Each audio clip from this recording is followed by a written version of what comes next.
Yeah, man, shit is really getting real, man. Shit is really getting real. All right. Before I go further in this video, I'm going to try my best not to say that C word because that C word will get me demonetized immediately. This may not even work. All right. Because they don't really want you talking about this virus at all.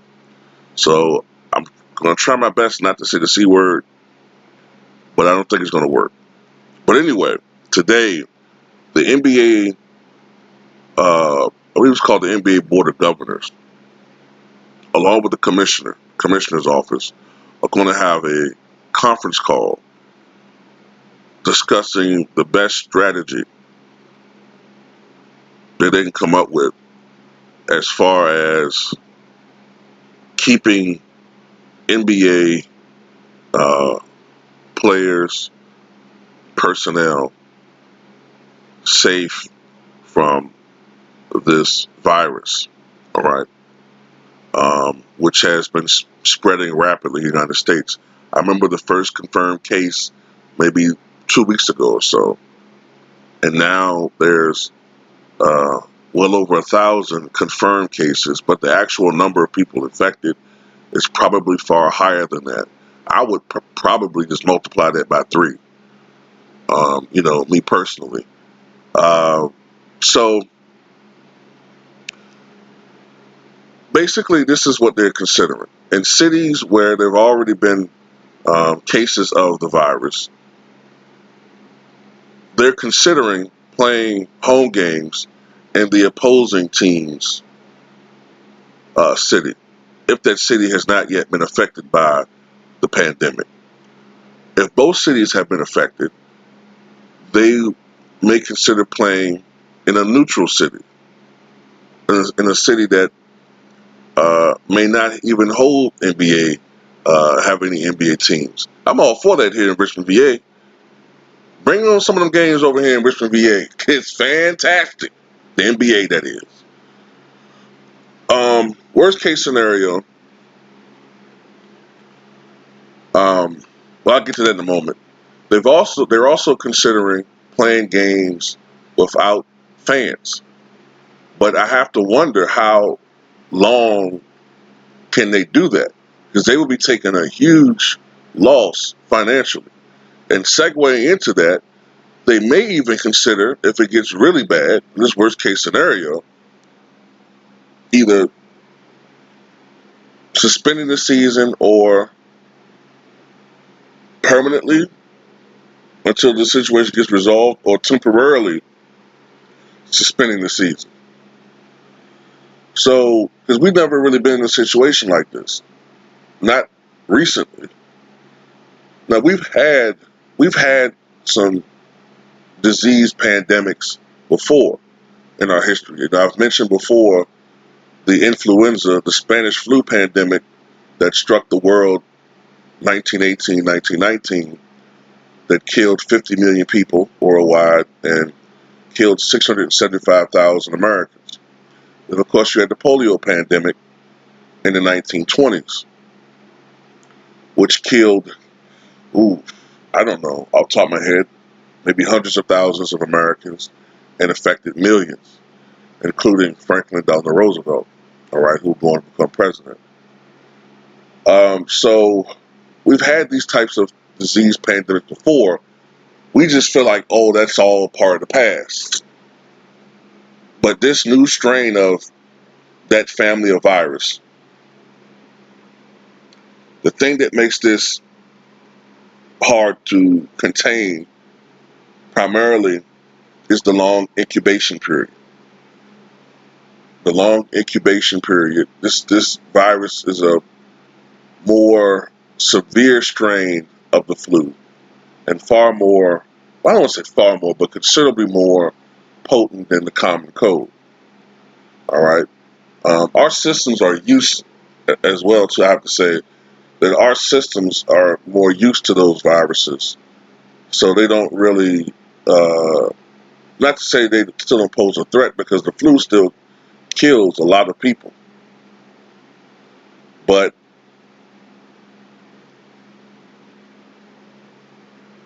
this thing, this virus,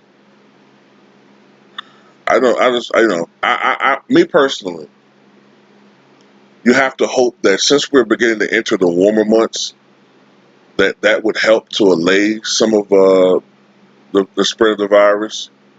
These viruses tend to get worse during the colder months, so you have to hope that has some way of helping. But when you look at what's going on in Europe, all right, it doesn't bode well for the United States. Like for instance, in China, they've peaked. That's where it originated, supposedly, right? So they've peaked. Their number of cases have dropped dramatically. All right, so their pandemic is winding down. Europe is just starting up. Europe is it's escalating. We're just in the beginning stages of it. So when you look at what's going on in Europe, you have the Prime Minister of Germany said the other day that her country, the German population, right, the country that she's the leader of, as many as 2/3 of all Germans may become affected by the virus. That doesn't sound that you know 2/3. So who knows how bad this thing can get? Um, all I know is when you look at what's going on in Europe, you look at what's going on in the Middle East. Iran, it's so bad. They were so ill prepared in Iran. They didn't take this seriously that you have actual members of government, including, I think, the vice president of Iran. Um, she's infected with the virus. All right, she's infected with it.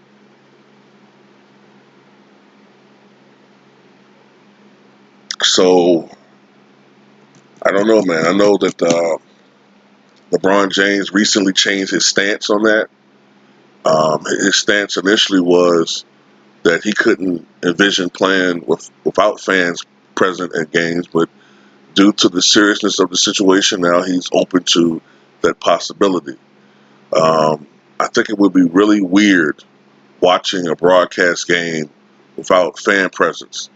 It would seem like some shit out of 28 Days Later or something, with the NBA teams having woken up and everybody else is fucking zombies and shit.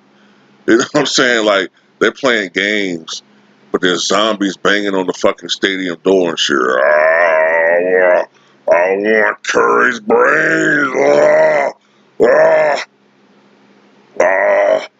Durant, Achilles, brains.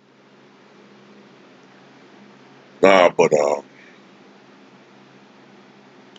you know what's funny too? Um, and I mentioned before, like I can't see them playing without fans for a long period of time. I've read that the Golden State Warriors on a nightly basis now, make between $3.5 to almost $4 million a game. Like, I know the season is starting to wind down, the regular season is starting to wind down, so maybe they feel like they're not going to take a big hit like that. But I can't see them, the NBA, totally functioning like this with no fan presence. They're gonna be literally hemorrhaging money if it gets to that point. Um, but this is what I got to conclude this video with, man. Where is the leadership in this country right now? Where is our so-called president? A president is supposed to be a person that you look at toward leadership in crisis situations. You know what I'm saying? When we're in a crisis situation, the president is supposed to provide leadership, not cowering somewhere because you feel like there's a plot for people to, you feel like there's a plot amongst your enemies that they're going to infect you with this thing. You know what I'm saying? And it's all about you. You know what I'm saying? Like I don't understand the appeal that this guy has for people, man. I really don't understand it. I don't get it.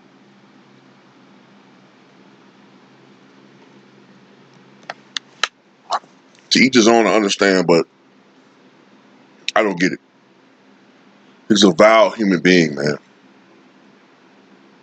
Only care. Oh boy, that's another video, man. But America has not prepared for this thing. I don't know why. I don't know if xenophobia is part of it, or geographical bias, or this is happening 13,000 miles away. It's not really going to be that bad. You know, a lot of people had that attitude. Yeah, we've heard about this before, SARS and all this type shit. Now, while I never thought that the mortality rate was that high, it's somewhere between the 1% to 3%. 3% is still a little bit, you know, if you look at the number of confirmed cases and the death rate, it's 3%, but the number of people infected is much higher, so it's probably more like 1%, which means that it doesn't have the mortality rate of past diseases or viruses like SARS or whatever. But COVID-19 is a serious pandemic virus. Okay. Um, I don't know how many people are going to get sick eventually behind this thing, but it's here, and the best way to deal with the situation is still to practice good hygiene, wash your hands. Um, Honestly, I'm not trying to say that you shouldn't go about your daily lives, but you know, I always sort of like, me personally, I always sort of, because I've been in industries where you see people's hygiene habits. I've always noted that people have fucked up hygiene habits. A lot of people, man. You don't know how many times I've seen people, you could hear someone, like if you're in a public bathroom, right? You could hear someone and smell someone doing number two. Get up. I've heard them, get the fuck up. Don't hear the tissue thing moving, so they're not even wiping their ass. They get the fuck up, flush, and walk on out. How fucking disgusting are you?